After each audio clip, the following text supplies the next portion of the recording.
I had a special request this week to discuss how to pick up stitches on a cast-on edge.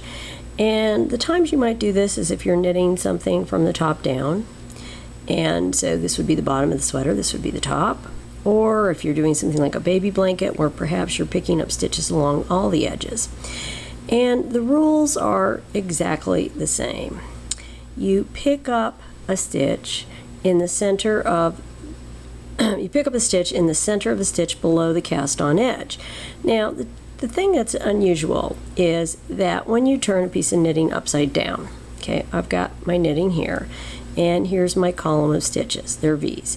If I follow it all the way down to my cast-on edge and I turn it upside down, that is not a column of stitches. When you turn it upside down, the space between the stitches becomes the stitch. The stitch itself becomes the space between the stitches.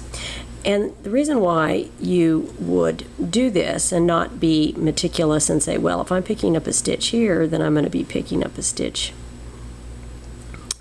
here, is because you get the dread 11s. If I pick up a stitch here and I pick up a stitch here, I'm going to get them, whoops, got that confused. If I pick up a stitch here and a stitch here, I'm going to get an 11.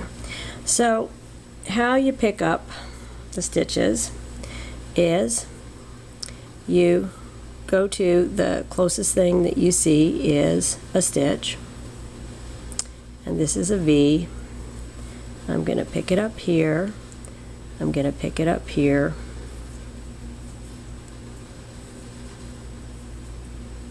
I'm going to pick it up here,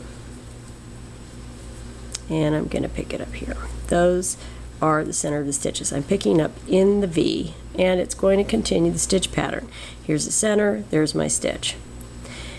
So it is exactly the same, except that it is upside down. Now if I decided, oh well, I want to be consistent, and I know that this is actually the column of stitches there, and I were to pick up at that location, what I would get are the dread 11s. So to summarize, you want to pick up in the center of the stitch immediately below the cast-on edge, and you're going to get this effect.